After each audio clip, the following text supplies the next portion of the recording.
Hello everyone, and a warm welcome to another episode of the What's Going On podcast.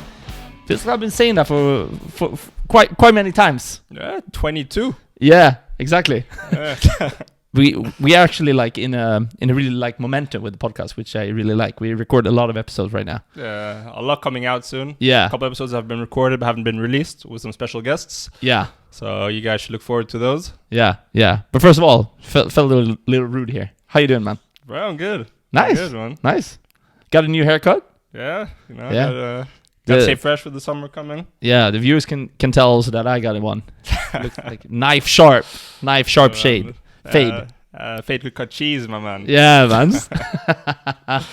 It felt nice. You know, when we record episodes now, you know, to always have a fresh haircut. Yeah, man, you got it. You can't be looking scruffy. Nah, man. You get way more like confident also. Yeah. When you're gonna do the episodes. So. Look good, feel good, play good. Yeah, exactly. There's some truth to that. Damn, some quotes coming out of the mouths today. Nah, I think it's Michael Jordan who said that. Yeah. I always want to look fresh. Yeah, but that's true. You just feel more confident. Yeah, for sure. And people might not think we're fresh, but yeah, exactly. So subjective. Hope all your listeners are good and viewers also. Glad to see that you tuned into another episode of the What's Going On podcast. And we're here to talk about football, of course, as we always do in this podcast. There's been so many like really exciting games this weekend, and also like so many things to discuss around these games. But actually, this episode will be a bit special because we won't start with talking exactly what happened on the field. We will actually talk about what happened off the field during a game because this Saturday it was? Sunday, I think. Sunday, yeah. Sunday. Real Madrid faced Valencia, and there was an incident there with Vinicius Jr. and some spectators in the stands. Can you describe and tell us a little bit what happened for those who haven't read about it? Yeah, absolutely. First of all, just terrible incident. Yeah. Something we see way too much of in Spain and Southern Europe in general. But what happened was that before Real Madrid got off the team bus at the Mestalla, which is Valencia Stadium, there was a group of Valencia fans, or as they were getting off, there was a group of Valencia fans who, first of all, they were there shouting, "Vinicius, you're a monkey." And then during the game, this continued and actually got even worse. And then literally in the 72nd minute, Vinicius stopped playing, confronting the fans in the stands behind the goal and pointing out, okay, yeah, this person is calling me a monkey, telling the ref, trying to, almost trying to stop the game. Yeah, interrupt the game and stop it. And maybe also try to make like the referee do something. Yeah, exactly. And the game stopped for 6 minutes. And Vinny, of course, he was in tears. Yeah. Really sad. Terrible thing to experience. And for him, he experiences every away game pretty much, but it felt like this time he really got enough. Yeah. And then to top it off, towards the end of the game, there was an incident where he ended up getting a red card. There was some, pushing and shoving between Real and Valencia players. I think the Valencia player, Hugo Duro, he had like his arm around his neck, like this, and then Vinny, just hit out at him a little bit, and then Vinny got the red card, but nothing happened to Hugo Duro. And of course, you could argue that Vinny should get a red card for that incident, if you just look at that incident in isolation. But at the same time, I think that the image of him being the only one to get punished and not Hugo Duro, any other players who were in that scuffle, I think it's a really bad image for Spanish football. For sure. It's really just sad. I get like so mad when we talk about this because it's like, it's crazy, as you say, also in Southern Europe, Italy has had their problems with this also, and they still have it. Yeah.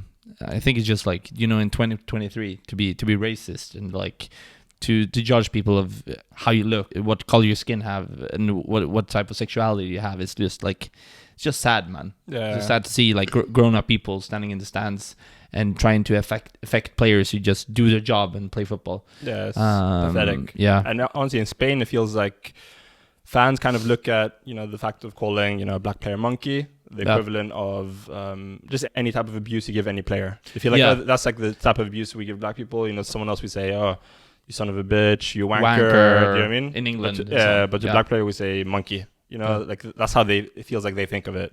It doesn't. Yeah, they don't see the severity of doing it. And it's also like quite funny of like how you can think in that way, because I'm not black. It's hard for me to like imagine how it must feel to be judged like this and to be called all these things. But the people who does this and say that, oh, monkey for us is the same thing as blah blah blah, it's not up for them to decide, you know. Yeah. It's for the people who are actually who they actually shouted to. It's him or her that decides what they feel when you say something to them. Yeah. That's the thing that these people don't understand. They try to like be like, okay, this is just an insult like any other. No, it's not. No, it's not. And especially not clearly racism. Obviously. Yeah. First of all, it's definitely not. And second of all, if any player, person, boss, colleague, or anything find it that it's not the same thing as you think, then you have problems, and then you have to be open-minded and listen in to that, because it's not up to you to decide what it means. It's up to the person who actually face it. It's up to them to actually decide what they feel about this. Yeah. Do you agree? 100%. Yeah. And this was also, it's just messed up, you know, the fact that they feel that way. And even the Spanish president, or not the Spanish president, but the president of the Spanish Football Federation, said we have a huge problem with it in Spain. Even the Liga President Javier Tebas, he got into a discussion with VIni on social media. Is it true? Yeah. And basically he was pointing out that VIni had not turned up for meetings that he was supposed to have with LaLiga to deal with the issue, that he himself doesn't understand what's happening, and had not informed himself sufficiently, and was allowing himself to be manipulated. Basically blaming VIni for this. What? It's crazy. It's crazy. He did this like on Twitter. Yeah, on Twitter, like for everyone to see. You know, we can pull up the tweet now. Damn. And like the next day, the president of the Spanish Federation, Luis Rubiales, he said that I asked Vinicius to ignore the irresponsible behavior of Javier Tebas. Yeah. And he said, we have a serious problem that dirties the team, a fan group, and the country as a whole. Yeah. I mean, damn. So pretty mad. And we see that a lot in Spain, you know, a lot of these people, top people in clubs, federations going at each other. Yeah, for sure. For sure. It feels like a shit show down there. Yeah. It feels like you can have like a reality show following these stupid ass people. Yeah, for real. Damn. But also talking about what happened on social media, it was actually a social media post from Vinicius Jr. that it really like hit my heart. Yeah. And also like showed also what he felt and what he meant with his how he expressed himself after this whole situation. Can you tell us a little bit? Yeah, he basically wrote that the championship that once belonged to Ronaldinho, Ronaldo, Cristiano Ronaldo, and Lionel Messi today belongs to the racists. And also said that in Brazil, Spain is regarded as a racist country. Yeah. And I think he ended it with saying, I'm strong and I'll go all the way against the racists, even if it's far from here. Yeah. So do you think that this I think he's basically opened the door to leave Real Madrid. I think he's like satisfied being there. Yeah. But you know, to have to face all of these things, I think sometimes enough is enough, you know? Yeah, for sure. So there's been some rumors, right? Yeah, I was reading The Athletic. They reached out to Vinicius' entourage, you know, the people around him, and asked if he meant that was he contemplating leaving Real Madrid. And one of them said yes, when you have to fight on your own. Another one said until today there was no chance. From today, yes. That pretty much says it all. Yeah. So I think it's going to be quite a crazy transfer market then this summer. Yeah. Because if VIni is leaving Real Madrid, now we start talking about football again. Sorry for that. But just like to see what will happen. Yeah. Interesting to see. And I will respect his decision if he decides to go. I think it's 100% the right thing to do for him. Yeah. To be able to feel happy and satisfied and not like being racially abused. No, for sure. At work. Yeah, you can't be having that. And I think if he were to decide to leave Real Madrid because of the regular, you know, abuse and lack of support he receives as well, I think Spanish football would be losing its biggest talent, and it would only have itself to blame. 100%. And also, I think it will also like affect like the Spanish league in general, because I think there's so many like talented players who are of a different race than not maybe Spanish or European, that maybe will think one more time before they come to a league like Spain. For example, there's been some rumors, you know, Jude Bellingham coming to Real Madrid. I don't know what he feels when he sees things like this. I think that this can be like a major thing for him. Like, okay, maybe I should go back to England. Yeah.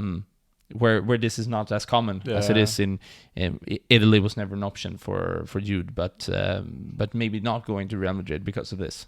Yeah, I think so. He's definitely thinking about it, I'm sure, right now. For sure. Mm-hmm. He's reading the papers, he's reading the news, he's watching football the way you and me do. Yeah. Now, maybe not in the same way, but he's for sure aware of what's going on. And also, like, his agents and, the people around him, his family, because it's also, like, you are also, like, quite, like, things can happen when you're, like, on a football field, people can run down, do things against you and stuff like that. So I also think that maybe Jude Bellingham's family is like maybe a bit worried about what he might have to face if he leaves Germany and signs for Real Madrid. Yeah, I totally agree. And I think if Vinicius was to leave, I think it would have a big blow on both, obviously, on Real Madrid, on La Liga, and even Spanish society as a whole. Yeah, for sure. Because then the world would have the feeling, the best player in La Liga left because of racism. Do you mean? That was and like... You think of Spain related to that, and then, it's not good for Spain's reputation. Yeah, both like La Liga and Spain will get the stamp. Yeah. Get a stamp to be a racist country, of course. And it's also like, because now we talk about one single incident, but it's definitely not the first time since Vinicius Jr. has been facing all these things. I think it's been 9 cases of racism against him. Yeah, it's been 9. 2 of them had led to punishments. Yeah. Quite like soft ones, fines or stadium bans to individual fans. So not serious enough, and not enough to, to actually cause federations and governing bodies to take action. 4 are still open, and then there were 3 that were closed without charges. Right? Yeah. And one of these was actually at a game, Real Madrid against Atletico in September. You were there, right? Yeah, I was there. Okay, damn. Did you hear these chants? There was a lot before the game. I remember on our way there, like even when we were listening to the radio in the car, and my friend Danny was saying, apparently there's some racist chanting going on and so on. We came like 5 minutes before the game, and once we came to the game, we didn't really hear anything. Okay. But it was a lot before the game. Those fans recorded saying, "Vinicius, you're a monkey." And the prosecutor said that because the chanting lasted just a few seconds and took place within the context of a football game with maximum rivalry, then it was therefore not a crime against the dignity of the person affected. So basically, because it didn't last long enough and it was a big rivalry, then it's not important enough. So it doesn't feel like the governing bodies take it seriously enough. No, definitely not. And it's also like, who are these people to decide if it's not like equivalent or not? Yeah. I think also that is like quite like strange. Yeah. How a random person at like some Spanish federation can say, okay, this is not serious enough. Yeah. I think every like racist case should be like, you have to deal with it with a huge amount of respect. Yeah, for sure. Because it's hard to like understand how much it can hurt people. Yeah, without a question. Yeah. The weird thing is in Spain, often he's like portrayed kind of negatively as being, turbulent, unruly, a bit disrespectful, and I think that's such a big shame. Yeah. Do you know what I mean? Such a guy like him. It's often because he dances. Yeah, he dances. He doing all these dribblings. Maybe sometimes he celebrate a goal in not a humiliating way, but he loves to like celebrate when he score goals, and that is what football is about. Joy. Yeah, for sure. First of all, football should be joy. Yeah, that's what it's all about. That's why you come to the stadium. Most of us, at least, comes to the stadium to experience joy when you watch football. Yeah, and he's a player who it feels like he's playing on his like. On his like home and his like home in his like home street back in Brazil. Yeah, with his mates. Yeah, exactly. He plays football in the same way with joy, which I think is beautiful. So joga bonito. Yeah, and I think that's what frustrates a lot of fans. But this is not the way to go. Not at all. To do this. It's sad. It's a shame. We're watching a young superstar, young black boy playing the game he loves, bringing joy to millions of people. But then he just gets subjected to racism at every away game. Yeah, such a shame. It's never at home. Or not as much. Not from his home fans, at least. Nah. But I'm sure I have like away fans at the Bernabeu. Yeah, that's true. That's true. Because I remember I went to a Roma game. I think it was Roma against Palermo. Maybe this was in 2016, maybe. And I remember that Seydou Doumbia played for Roma back then, and he was missing some chances. He was like after his prime, so he was not that good in the way he was at CSKA Moscow. But I remember him missing a big chance, and the whole stadium, both like the Palermo fans and the Roma fans were like making monkey sounds. What? Everyone, so even his own fans. Yeah. Fuck. All the Roma fans were like every time he touched the ball, they were chanting like monkeys. And there was nothing like I saw like young kids do it. I saw like men in the same age as we are. You know, those guys can always be quite stupid. Men, young men, they can always be like stupid in a group context. But it was also like this really old lady, like this, she could be my grandma. You know, she was standing there doing that. So it's fucked up down in Southern Europe, man. When it comes to racism, it's crazy. It's crazy. It's so sad. It's fucked up, bro. And I think governing bodies, like, they need to put protocols in place where people can't like wiggle and blame others. You know, this is how stuff has to go down when, you know, racism happens within the stadium, right? There can be no gray area. Everything has to be black and white. You know, there has to be super clear what can happen. Yeah, it's a shame because, you know, you see journalists, especially in Spain after this incident, there was a lot of journalists and people in the media who were kind of almost justifying it, what was happening. That was almost his fault. You know, he does all his dancing and so on. And the fact that they feel that they can even say those type of things feels like, you know, they feel like they have a platform and the confidence to go out and do it because they feel like there'll be no repercussions. Because there's never any harsh punishments. You know, just to go on TV and say it's because Vini's dancing, that's why it's happening, or he's the one who instigates it is, it's messed up, man. Yeah, it feels like a ping pong game where it's just like people blaming each other. Yeah, not for real. It's a blame game. Yeah, like, you know, LaLiga blame the club. The club blame the fans, and the fans say, okay, we don't know which fan said it, right? So exactly. So there's never anyone who's like, it's never anyone's fault. But I think La Liga needs to take some more drastic action. For sure. Say something like, until you fix it, you don't get fans in your stadium.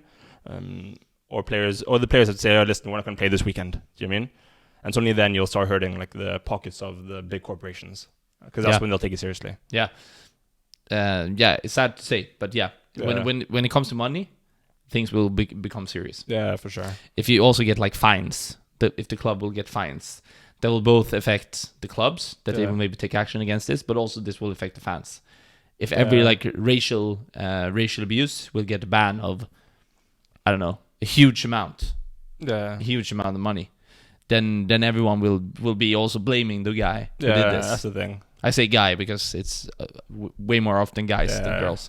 But that will also, like, it's sad to say, but money is the thing that actually make things happen in this world, and also in the football world.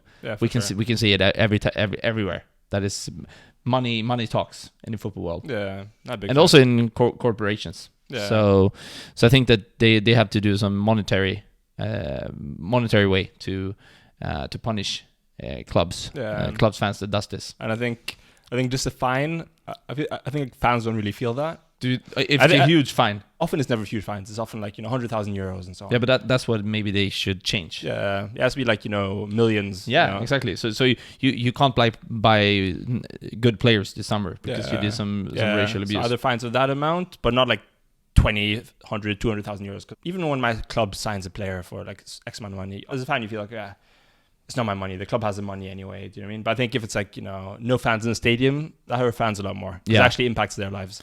Yeah, rather than money from their club, which they often don't really have the sense of, okay, how much money is that actually? Yeah, that's true. Do you know what I mean? That's true. Yeah, maybe mix both, maybe. So it hurts them a lot. Yeah, exactly. Fines. I mean, it's good to make the clubs take action. Stadium bans, and not just individuals getting lifetime bans. I think 3 people from Valencia got lifetime bans. I think they announced today. Yeah, but I mean, it's just 3 individuals. It's not going to make any difference. No, I mean, so it has to be bigger actions than that. Yeah. But the sad truth is that the people who make these decisions, they're never really going to have to go through this, and the kids won't either. And that's why they don't deal with these type of issues with the amount of severity, urgency, and energy as they should. Yeah, right. Because it hasn't happened to them, they don't really know what it feels like. No, and then they don't act the way they should. Yeah, actually, I think this is like, it's hard to talk about because I get like so sentimental and also like sad talk about this, but yeah. I think it's a super hard topic to talk about, but it's really important that we do. Yeah, because we got to highlight this, from us who like work within football and also like invested in football and so on. Yeah. We got to mention this. We can never like let things like this go. We can't. And I hope for Vini's sake that he and his family are feeling okay after circumstances, and I hope that La Liga will take actions. Yeah. And I also hope that this will actually affect La Liga so they understand how big of an issue this is. That maybe some big player won't go there because of all this scandal. Then they will understand. For example, if Jude Bellingham went out and said, "Okay, I wanted to sign for Real Madrid, but this happened to Vini, and he left the club, so I think I might actually go back to England, to Liverpool or something like that instead." If a thing like that happened, that would be a huge thing. Yeah, for sure. So I actually hope that will happen, because I think that would be pretty cool. Yeah, I think something big has to happen in order to make this stop, because we've seen it so many times now that small events won't make any difference. There has to be huge events. Yeah, for sure. Something that would be good. I think something else that needs to happen is just like players, current and also ex-players. Yeah. Because the good thing today is that players have such a big platform. You know, they have many more million followers personally than even their football clubs do, and so on. Yeah. So they have such big reach, right? So I really think the players and ex-players really have to come together and make a stand towards it. And it also can't just be like and no player can do it individually, right? Vini doesn't have enough power to do it individually. Mbappe or whoever, but I think they've done that like so many times, but it doesn't get any effect. I think, don't you? Like that you do all these like FIFA, UEFA against racism and stuff like that. Yeah. Those things don't take effect. But I mean, like the players just have to take a stronger action as a group together. Yeah, that's true. But these messages like kick it out. And those type of things don't really unfortunately, that type of PR won't affect these idiots. Yeah. The key, I think, is actual, harsh punishments. Yeah. Yeah, serious and harsh ones. Not 100,000 euro fines and stuff. No, that won't make any individual difference. Individual bans. That doesn't make any difference. Then it gets swept under the rug and people forget in a week or two. Yeah. Yeah. I only have one thing left to say on this topic, and it's fuck racism, man. Yeah. Fuck racism. I get like so fucking pissed when I talk about this. Actually, now it feels strange to like change topic here and start talking about football, but we felt like this topic needed to have a big part of this episode today. Agreed. Yeah. But now we're actually leaving Spain, and we're gonna talk about the Premier League, who actually feel like it almost ended this weekend. With Manchester City actually winning the title. There's still battles for who is going down. So, and top four. Oh, even though that one, United need a point. Yeah, top four feels also like quite signed, sealed, and delivered. Yeah. But we got to talk about Manchester City's that they actually won the league now, and that they defeated Arsenal. Yeah. What are your opinions? I mean, it was a pretty even race, with Arsenal for 5 to 6 months. Actually, Arsenal were ahead for most of the league. I think, they had the record now. I think there were 230 something days on top of the league. A record of 93% of the season without winning it. That's crazy. That's crazy, man. I think of the 5 clubs, the top 5 teams who have led the league for the longest period without winning it, 4 of those are Arsenal. Wow. Yeah. Is it true? Yeah. Damn. Bottlers. Yeah. Arsenal feel like they often like choke. Yeah. And even last season we saw it with the top 4. Yeah. They were favourites for top 4, then they choked towards the end. This season they choked with the league. Yeah. But I mean, City also, we have to give respect to them. Oh, exactly. It's not only like Arsenal being poor here. Yeah. It's also like City being crazy. Yeah, especially as we mentioned in the last episode, like in early March, they really stepped it up. Yeah. And it's probably been the best City that we've seen. Yeah. And huge respect for winning 3 in a row, because that's not easy. No. Because I think psychologically when you win something, it's easy to be satisfied and I've won the league now, I've won it again, but it's Pep, he doesn't let the players relax. No. Just keeps pushing them. And also to bring in a hungry player like Haaland, also in the team, I think that was also like a key thing for them. Maybe not to like win the league. I think so this year though. I think if Haaland would have come, I think maybe Arsenal would have win the league. Yeah, I think so. I think also like his hunger to win the Premier League title. Yeah, has he won a league title yet? No, he doesn't win. No. He obviously didn't win Germany. Maybe he won in Austria. I'm not sure. I'm not sure. Maybe Norway. I don't know. Nah, I think it was his first league title actually. Yeah, I think it was. Could be. Yeah, I think it was.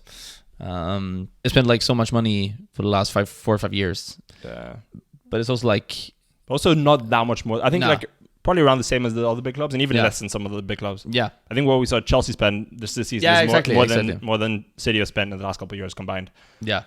So of course they do have bucket loads of money, but at the same time, I mean, they've done so well with it. You have to say. Yeah, exactly. They're really good in like sports industry. They're like really good with like everything around the club. That's what we've been talking about previously. It's crazy how like the management is running in the club. Yeah, it is. And they've done 3-peat in the Premier League, the under-21 Premier League, and the under-18 Premier League. Oh, damn! They're dominating on all three now. They've won 3 in a row. Damn. Wow. They're dominating English men's football. That's crazy. Insane. Triple 3-peat. Damn. Wow.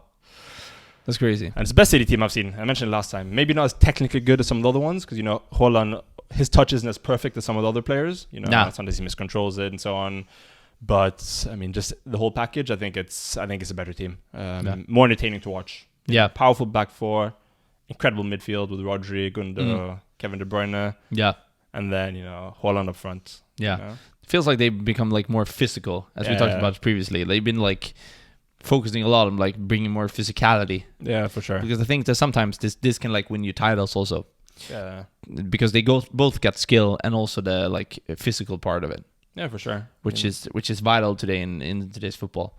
The game of football is getting way more like physical from after like every day. Yeah, it is. You have to be like able to run. You have to be stronger. You have to be faster. You have to be smarter than your opponent. Yeah, I think that's what Pep learned. Yeah, exactly. And this was City and been, and like they've had performances that were like unreal. Against Real Madrid, Arsenal, Bayern Munich. All of those destroyed games. all of them. Yeah, all of those games were like crazy. Yeah. So they deserve to win this also Champions League title, because I think they've been the best team in the world this season. Yeah, for sure. I'll be shocked. I'll be shocked if they don't win the treble now. Yeah, I mean, that would be crazy. If you look at the odds, I haven't looked at them, but I'm sure they're big favorites to win both the Champions League and FA Cup. If they don't, it's almost a miracle. Yeah. Obviously, I hope my team, Man Utd, beat them in the FA Cup, but based on their form, our form isn't as solid as it was earlier. I'd be quite shocked if we win that. Yeah. Our only hope is maybe they're a bit more focused on the Champions League final the week later, but still they have a whole week. It's not like a midweek game, Nah, and it's also like it's Inter also, Yeah, it's not like they're facing like a huge team, like one of the best in Europe. Inter's not there. Yeah, exactly. If it was Bayern or PSG, it would be a little bit different. At least, or like Dortmund, maybe it's a better team. We're gonna talk about Dortmund later on in this episode, but like Inter is not on that level either. So I think they will win the Champions League, and I think it's more of an even game against United. Yeah, I think so too. In the cup final. Yeah, and I think also if they win the Champions, or if they win the treble, I think they'll have a strong claim to being the greatest English team ever. Yeah. Compared to the United 99 treble winning team or the 07-08, which won the double. But they might also have a strong claim to be the greatest cheats ever as well, depending on what happens with these 115 financial violations. Oh yeah, true. Yeah. So it's the kind of in a strange situation. Yeah, strange, almost like in a purgatory situation. They're winning these titles, but the verdict. First, they were saying, okay, it'll take a couple months. I think first the rumors were by April, May, we'd know. But now the reports suggest that we won't know what's going to happen for a couple of years.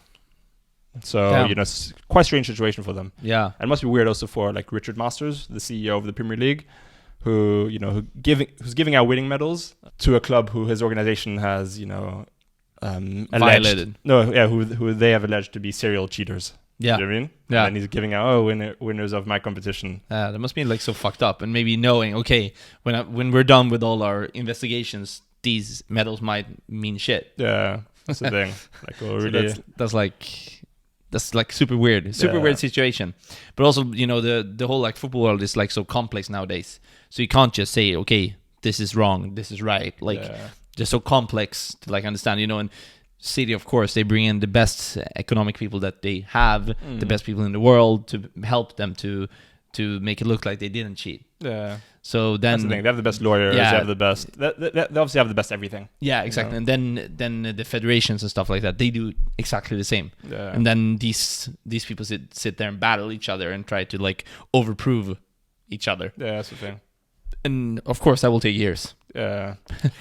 Because these people never give up. So it's gonna be interesting to see how we look back on this in like 10 years. If they will get rid of all these titles or if they will remain. I don't know. It's crazy.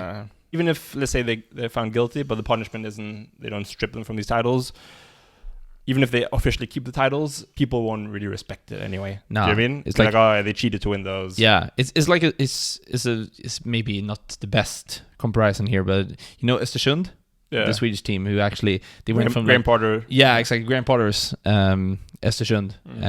They went like from 4th tier in Sweden all the way to Europa League and, you know, winning a cup title and stuff like that. But then you found out that this was also all cheating. And today, no one think of like that Östersund actually did this. Oh, yeah? Everyone hates Östersund and think that they were just cheating, you know, and that no one respect them in the same way that they did previously, because then everyone was like, wow, this is the greatest sport achievement ever by a Swedish team and stuff like that. But now no one talks about Östersund, and they're just a small piece in the history. Yeah, and they're not even in the top division anymore. No, they're actually in Superettan though, so the second tier.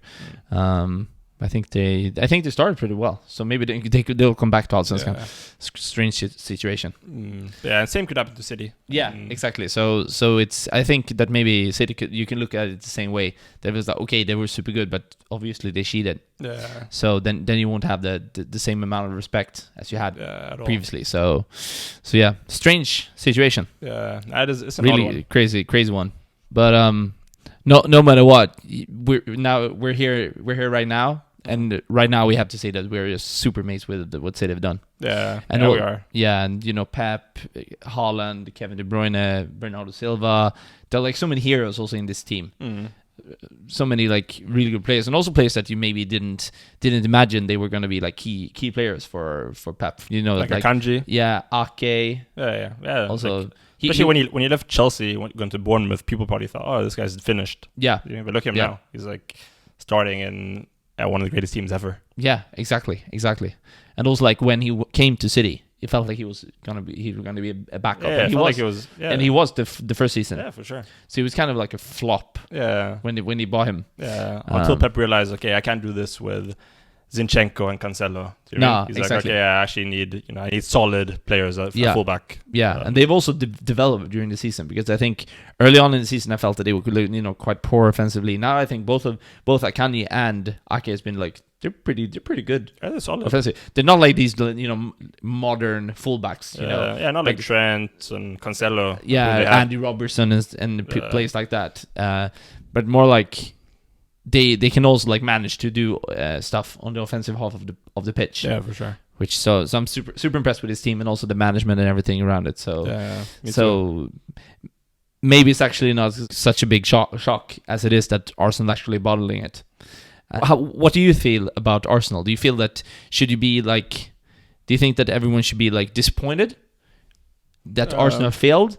Or did they give City a really good match and they couldn't stand to the whole season to match it? I mean, me personally, I can sympathize with them, losing to City, obviously. That you expected that. Drawing at Anfield as well is fine. Yeah, it's a tough game. Even though they were 2-0 up, but still, if you look at it objectively, drawing at Anfield is a good point. Even losing to Brighton, considering how good they are.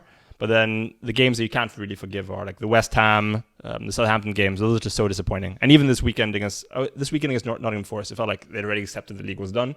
Yeah. But still, like those are ones that you can't really forgive. Of course, it is impressive the way they've played this season. Yeah. Right. And to run City so close for the majority of the season, but to have been on top for 93%, it is a bit of a bottle job. My opinion. But especially also, when you look at those couple of results. Yeah, exactly. But it also like show like how important also it is to have like players with routine that has been through all these situations that many times. City got that with like Kevin De Bruyne. They got like Rodri. That Diaz have done this before. Edison. They have like so many players that like experienced all of this before. Kyle Walker, John Stones. They've won the league 5 times now. Yeah, exactly. But like for a team like Arsenal, they have like so many young and talented players. Yeah. But also like they've been worse. They've been like in the worst form when they needed it the most. Yeah, to be in good form. Martinelli, Saka, they haven't really been on the best form when it really mattered. And this is also when you expect the experienced players to step in. Yeah. Even they faltered.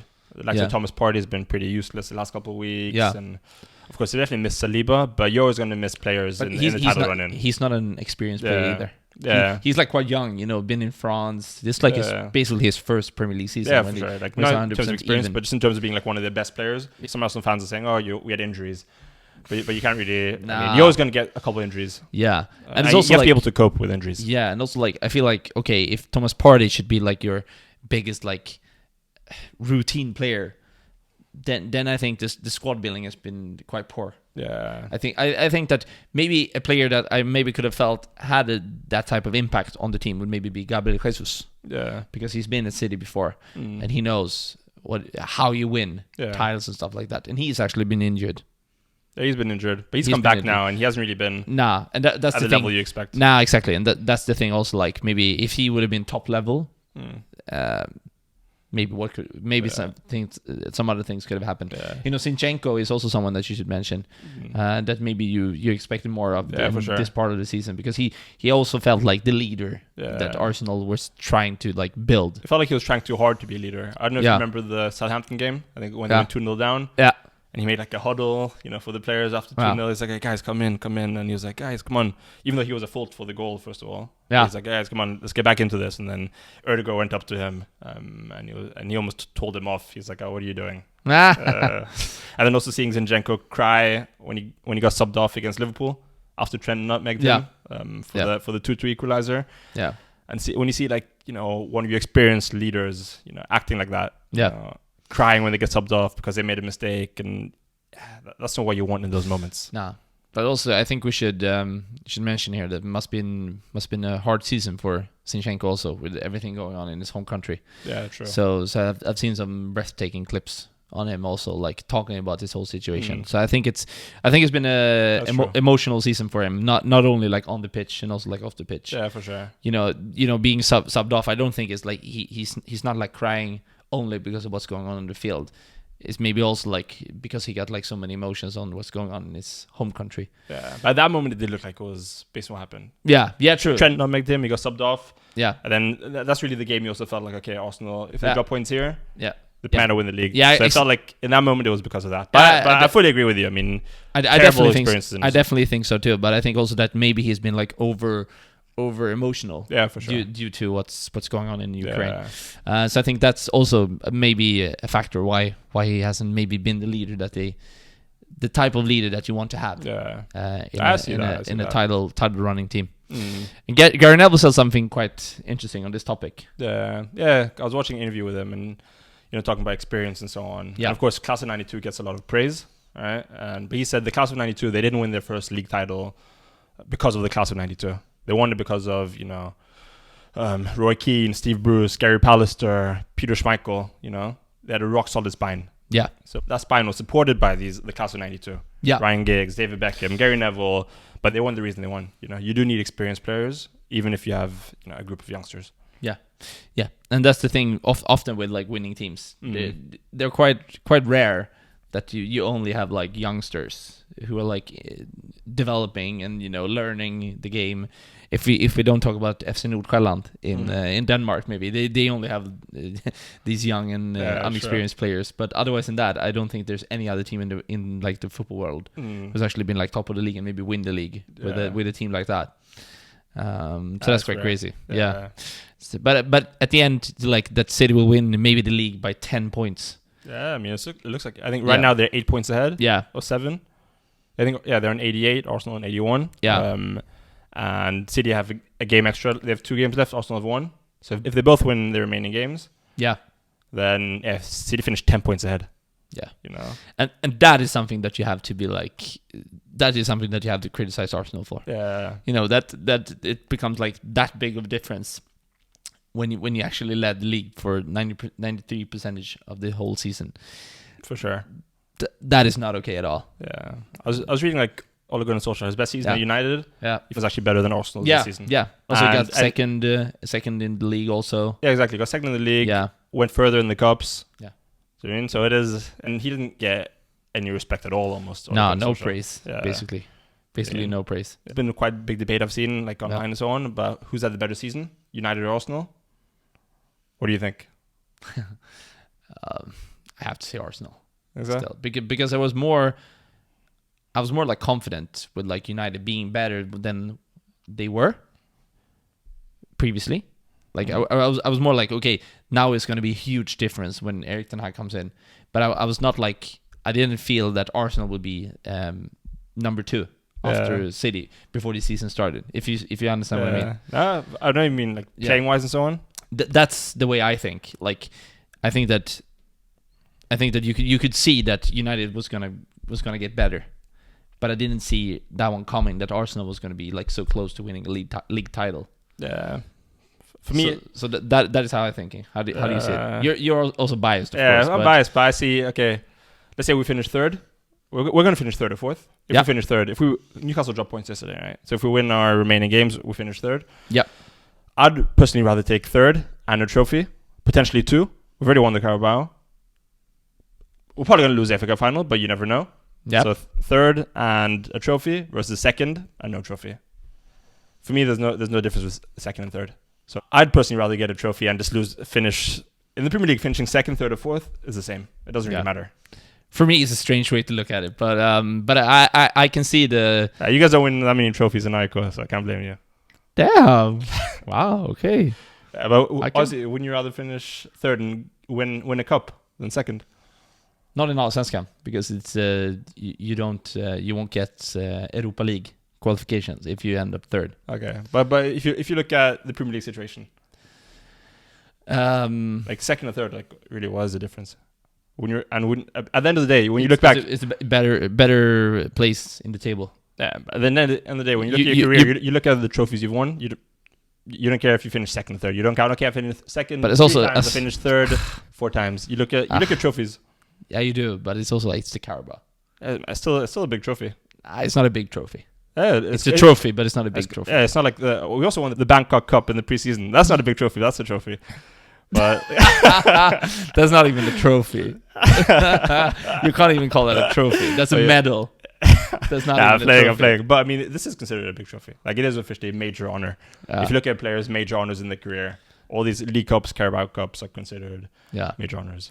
And it is. I mean, all the 92 clubs in the English league system are part of it. You know? So you have to be the best out of those. Yeah, true, because you won the FA Cup. We won the League Cup. And that's the Carabao. Yeah, that's the Carabao. Yeah. And FA Cup is like all in the whole country. Yeah. You know, even like non-league. Yeah, exactly. That's why I think FA Cup is bigger, but of course it is. But yeah, it is. FA Cup is bigger for sure. Yeah. But League Cup is still the 92 teams in like the top 4 divisions, the professional divisions. Yeah, that's true. Yeah, so it is a big cup. Yeah, it's actually, I didn't even think it's going to be a debate, but now when we talked about it, actually I can see why it's actually a debate. But we can conclude that yes, United need 1 point from 2 games to end up in top 4. And also 2 home games as well. Yeah, 2 home games. You definitely should be right. And you mentioned Newcastle. I think it's crazy how they've been like progressing so fast under Eddie Howe. And so many like also really successful signings, like for example the Swede Alexander Isak. Yeah, he's been great. He's been amazing. Bruno Guimaraes, Kieran Trippier, the leader. Yeah, exactly. And those like he's a key one. Callum Wilson been crazy. Yeah, for sure. Longstaff. It's been like so many players have been like really good. Almiron also. Yeah. He was clowned, but now he's doing. Joe Linton, who was a joke of a striker. Yeah, exactly. And now he's like almost one of the best midfielders in Premier League. Yeah. He's been on fire. So I think Newcastle are ahead of schedule. I don't think their plan was to be top 4 this season. No, I think they were probably looking 3, 4, 5 years down the line to be top 4. Yeah, I think Alexander Isak mentioned that too in an interview, that they were like quite surprised that they actually did reach this goal already. But I'm also super impressed with Brighton and the Zerbi. I knew before he came to England what a great coach he was, but I think he's shown how good of a coach he is in England also, that he guaranteed European football for the first time ever. Yeah, that's a great first season for him. 100%. And it's also like, you have to argue, maybe, we talked about some really good coaches this season, like how good they've been, but doesn't like maybe De Zerbi needs to be the manager of the season, right? Because like he's one of the nominees, one of the top 6. Yeah. And in my opinion, he probably deserves it. You could argue like Emery. You could argue for any of the guys who've been nominated on. Arteta, Guardiola, all of them have made like Eddie Howe, Gary O'Neill. Yeah. For Bournemouth, everyone thought they'd go down. They're comfortably up now. But De Zerbi, I think, is more just the way he's made Brighton play. you know. Yeah. Also, like how he like changed the whole club. Yeah. He's doing things people haven't seen before. Nah. Do you know what I mean? And doing it in such a short time frame as well. Yeah. I was looking at Pep Guardiola's press conference today. Yeah. And he said, "I'm convinced in what I'm saying that Roberto De Zerbi is one of the most influential managers in the last 20 years. There's no team playing the way they play. It's unique." Yeah. And it's also like you can see it already that like players, they want to go to Brighton because De Zerbi is there. Yeah. I think actually he might be. I think in a few years he will definitely be the coach of one of the biggest teams in the world. Yeah, no question. Because I know that Barca was actually considering him when he was back in Sassuolo, being a coach there. So he's been a big name in Italy and in Spain, mostly because Pep has been such an admirer of him. Yeah. For so many years, he's been talking about De Zerbi when De Zerbi was like in City B. Has he? Yeah. Shows Pep's knowledge as well. Yeah, exactly. He's been like in love with the way De Zerbi coaches. Who knows? Maybe he takes over City after Pep leaves. Maybe he does. Maybe he does. Or if any other big club give him the chance before that, I think they will. Yeah, I think they will. I think he'll at least be in Brighton next season. Yeah, sure. I think so too. I Alright. think he's gonna continue there. Yeah, especially taking them to Europe. Yeah. I mean, this summer they're gonna get so much money. They're gonna sell McAllister. Who else are they gonna sell? Caicedo. Yeah, they might sell him as well. Yeah, and then might say this Ferguson guy. You know, maybe Newcastle would like to go for him. Yeah, he's been linked heavily to Newcastle. I think they'll keep Mitoma. They have those good youngsters like Enciso, who looks insane. Yeah, 19-year-olds from Paraguay. Buonanotte. We haven't seen much of the Swede Ayari yet. Hopefully, I don't know how he's been doing there. Hopefully, I think he will get his chances next season. You think when so? you know, it's hard to compete against like McAllister and Caicedo. Yeah. But I think they will. Those really good players will leave. They will get in these names that you never heard of, and they will fit in the team like a glove. You know. Yeah, and they'll probably even be better than the guys they Yeah, replaced. Because yeah. that's what's happened. Yeah, exactly. So we're gonna get to know some really interesting players next season that we don't know at all anything about right now. So you just have to admire that project. Yeah, it's crazy. We mentioned Brighton's project previously, also like guests come here, talked about Brighton and stuff like that. So it's it feels like when you think of a well-run club, that's the one you think of. Yeah, it's either them or like maybe Brentford. Yeah, but Brentford works in a different way. I think you're right. Brighton is the like model club that many people think of. Yeah, exactly. Anyway, how you recruit players and all of that. Yeah, combined. It's crazy. And as we mentioned earlier, there's still a relegation battle ongoing, and there's some big clubs that might go down. So it's going to be two out of Leeds, Leicester, and Everton. Yeah, exactly. Southampton are already down, but out of those three, two of those are going down, and those are all massive clubs. Yeah. I mean, Everton, I can't imagine them down. No. They look like the favourites to stay up. Yeah. They just have to. Yeah, if they beat, I think they pay Bournemouth home, then they'll stay up guaranteed. Yeah. They could also stay up even if they draw the game, depending on all the results. But Leeds almost guaranteed to go down. Yeah. Maybe it's time for them to go down and restart the project, because Leeds? it felt like it felt like they were up there with the Bielsa. You know, they had it all going. They had an amazing first season. Then they had second season syndrome, which happens a lot. Yeah. So I think it might be, but I think also that if Leeds go down, I think it can you maybe have to wait for the club to get back in many years. You don't think it'll be immediate? No, I think it can be like quite like hectical there. Hopefully not as long as last time. No, hopefully not for those fans. I hope not. That was like 20 years, yeah? 18, 19, 20 years. Yeah, I think it was like in the 90s. I think it was early 2000s. Like 2003 or something. True, it was. I remember the early days I started watching United. I remember Leeds win the league. Oh, okay, nice. And also... With Mark Viduka and... Oh, yeah, true. Those players. Yeah. And also Leicester, winning the league title in like 10 years. 7 years ago only. 7 years ago, yeah. And now going down with like all... really good players also. That's the thing. They've got a great squad. James Maddison, Harvey Barnes. Yeah. Jamie Vardy, obviously. Yuri Tillemans. I mean, it's a great squad. I'm shocked they're probably going down. They got a huge point yesterday against Newcastle. Yeah. And if they win their game and Everton don't, then they'll stay up. Yeah. They do have a chance still. Yeah. I'm actually have fingers crossed actually for Leicester. I hope Leicester stay up out of those. Because I also think that maybe there's been rumors that if Everton goes down, they will end up in bankruptcy. Yeah, because it's the overinvested. The economic factors and so on. I don't think they're gonna manage it actually. So that will also be like hard. But actually, I like Leicester, so I hope Leicester will stay. Yeah, I think so. And I think also Leicester, though, if they go down, I also think they'll come back up immediately. But the other two, I'm not sure. Nah. For them, it can take many years. Yeah, it could take a while. I mean, Everton are a huge club. They could come up immediately as well, but it feels like there'll be a bit more chaos at that club. Yeah, exactly. Leicester feels like quite a well-run club, even though the season hasn't been... They've been underperforming this season, but otherwise than that, it doesn't seem to be any problems with the club. They'll come back up immediately if they go down, I think. Yeah, I think so too. But really interesting relegation battle. And clubs who would never really go down. It's always like the same ones. It's like Fulham, Norwich, those are the clubs Bournemouth. you always see. Yeah, Bournemouth. Those are the clubs you always see at the bottom of the league. But this year it's clubs that you're not used to seeing there. No, exactly. Going to be interesting to see who goes up. Because it's Burnley and Sheffield United comes up automatically. Yeah, and then it's a final between Luton, who you never talk about in this like discussion to go up, and also Coventry it's been many years since they were up. Yeah, also quite a chaotic club with a lot of financial problems, and they haven't played on their home ground for a few years. Really? Yeah, yeah. It's Victor Gyökeres. He's been the top scorer in Championship, I think. He at least one of them. He's been playing there this season. He's been amazing. So it's going to be interesting to see if they comes up. Then he might stay. Otherwise, he's been linked with Wolverhampton and West Ham and clubs like that. So it's a huge interest. Wow, I'd love for Luton to go up though. Yeah, have you seen their stadium? Yeah, and the way you walk into the stadium is crazy. I would love to go there for a game. If they come in up to the Premier League, then we should go to a game. Yeah, it's also close to London. Yeah, it is. So you can go there when you go on the London trip. Yeah, because that's a magical story. Yeah, they were non-league not too long ago. Yeah, they kind of like Wrexham, but without the insane money.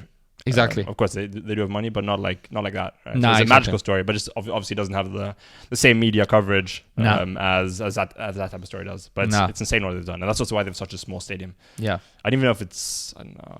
It feels like you almost shouldn't even be allowed to have a stadium like that in the Premier League. Yeah, it feels quite crazy that you can actually play on a small turf like that. Yeah. Damn.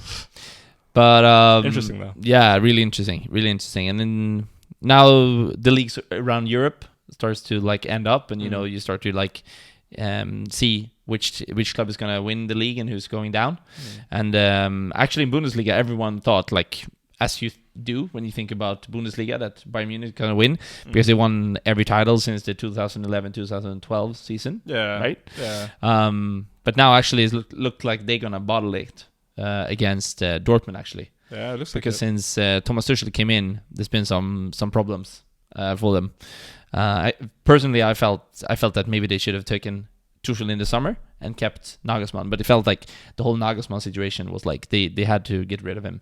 But that has been painful. They lost 3-1 to Leipzig this weekend, and the Dortmund they won over Augsburg. Yeah, and now they just need one win. Yeah, actually. There's one game left. If they win the game at home to Mainz, 9th in the league, Dortmund win the league. Yeah, and that would be amazing. Honestly, even though I don't really follow the German football that much, it doesn't bother me that much, but I just love to see a different team win the league. Right? It's boring seeing Bayern win it every year since 2012-13. Yeah, and also it's kind of your team in Germany though. Yeah, I even have a Dortmund kit. Yeah, you have a Dortmund kit. Marco Reus on the back. Yeah, exactly. And it's also I could actually give it to them, the title, after just thinking about the whole Sebastian Haller situation, who got testicle cancer, came back in football again. You thought okay, is he ever going to perform on that level again? And he's just been so good this season. Scored 2 goals this weekend. Yeah, 1-0 and 2-0. Yeah, securing maybe the title. Yeah, so it'll be such a letdown if they don't win. I really hope. Yeah, I really hope they do. Yeah. But shout out to Sebastian Haller. Yeah, really impressive. Sure. Yeah, and also the mental strength. Yeah, great player. Yeah, he is. Really good. He also shown after maybe flopping in the Premier League, he also showed that he got a second breath and did everything he did in Ajax and then came to Dortmund. So I'm super impressed with the guy's career. He showed that he's like a cat, He got 9 lives. Yeah, honestly, really impressive. Yeah. But talk about Bayern. What do you have to say about it? It feels like this season is a bit of complacency. I mean, Bayern, they're used to winning the league. And the thing, Dortmund, they're going to get a max of 73 points this season, which if you look over the past decade, would never been enough to win the league. That's super low, right? To win the league title. But even though you have to remember Bundesliga, they play 34 games instead of 38. Oh, yeah, that's true. So there's a couple fewer games, but still, I think normally that wouldn't be anywhere near enough to trouble Bayern. So Dortmund actually haven't really improved. They've kind of been like the same. Yeah. Almost, but it's more the Bayern. I mean, They've been terrible. It's just sloppy. I mean, they've given away 9 penalties this season, which wow, that's a huge amount of penalties. 9, insane. And normally that type of carelessness hasn't mattered because they've been so far ahead. Yeah. But now the margins are smaller. There's a team chasing them, and now it's costing them. Yeah. So it's I think complacency and poor decision making at the board level, with like we discussed, getting rid of Nagelsmann. Yeah. Bringing Tuchel's a good choice, but just the timing of it has kind of backfired. Yeah, because it's hard for him to like manage a squad which is also like facing some like they had a tough time with Nagelsmann. There must be some unharmony in the squad. Yeah, and then to come in as a coach straight from like not working and then come in there, it will take a little while. Yeah, I think so. And now everything has run out of their hands. So I think that Oliver Kahn and Hasan Salihamidzic, they have to like look at themselves and. Maybe they'll lead the club, or otherwise I think they won't have the job next season, because I think Bayern Munich, they will understand that this is not good enough at all. Yeah, I'll be shocked if they're still in a job next season. Yeah, that would mean for sentimental reasons only. Yeah, for sure. But interesting to see how Germany, how the league will end there. And like as we said, there's a lot of like leagues finalizing now, and the Serie A, Napoli won the league, so there's basically not that much to talk about there. But we just have to mention that like Juventus now, yesterday they got 10 points deduction in the league. Yeah, it's weird. I mean, they got deducted 15 points, then they got them back, and now they got 10. Yeah, which is like so like unprofessional. It's 2 games left of the season. I think Allegri went out and said like this is not like serious. This is like just like strange, because they felt all the way that they would go to Europe. Yeah, they're like, we're Champions League next year. We're back. Yeah, exactly. And then all of a sudden they don't. And Milan, they've been shit.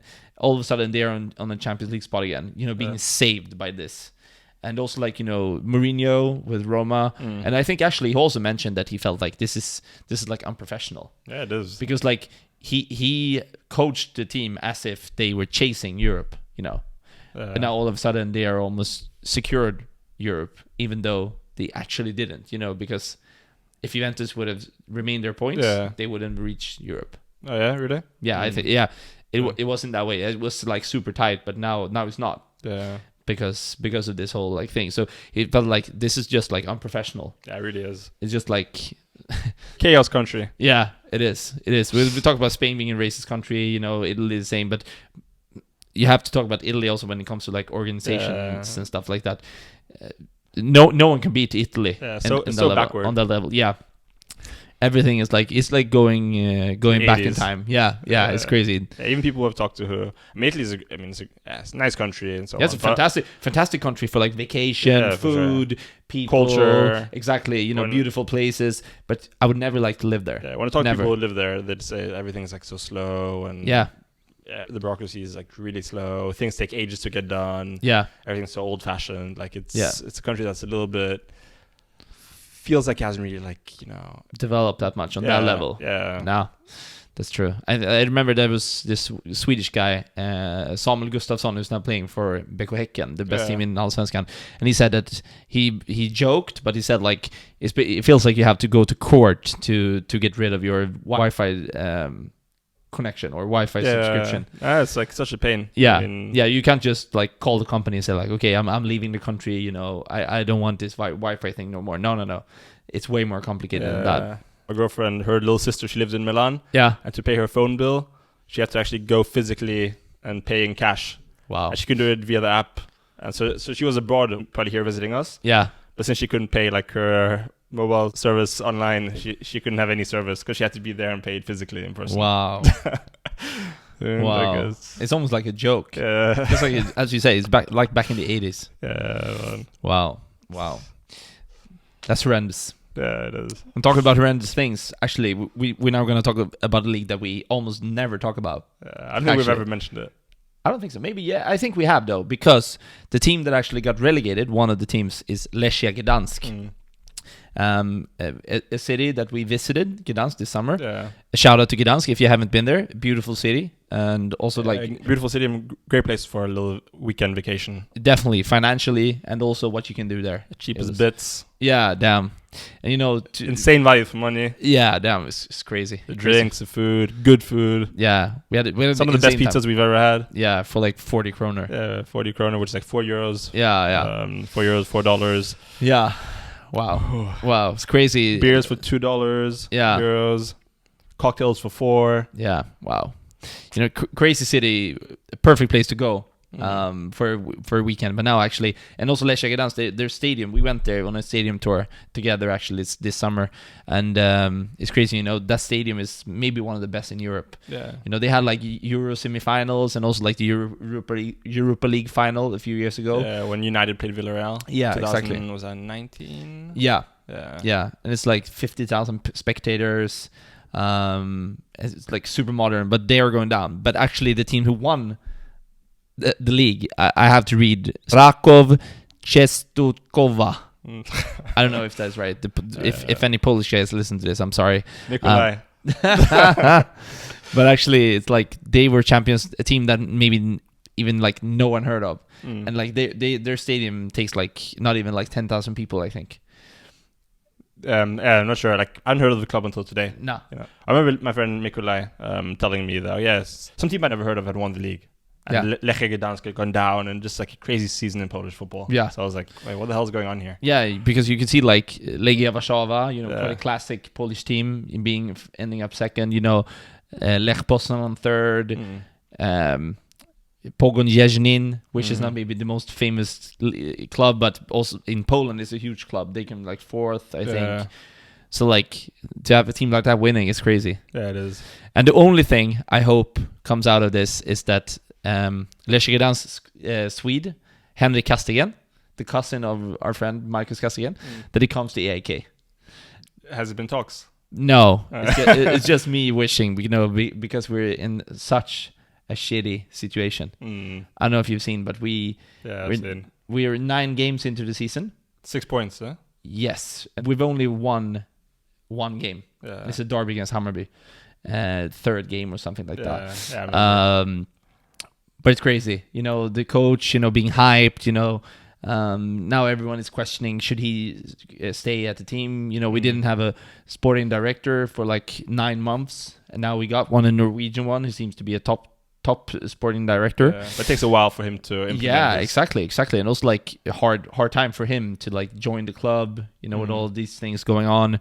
And then also like, some players, Victor Fischer, I was hyping in the beginning of the season. Yeah. A lot of the players you signed, you and your brother, you guys were quite hyped by them in the Jimmy Durmaz, Victor Fischer, like, wow, these guys are going to be amazing. These guys are insane. But now it feels like you guys almost want them gone. Yeah. And that's not because they're bad footballers, because they are top footballers in Allsvenskan. But the problem is that Victor Fischer is injured all the time, and it feels like I don't know what's going on with his body and what happened to him. After he was crazy in FC Copenhagen only a few years ago. Yeah. But now it feels like you've seen him live, and he's not the player he used to be at all.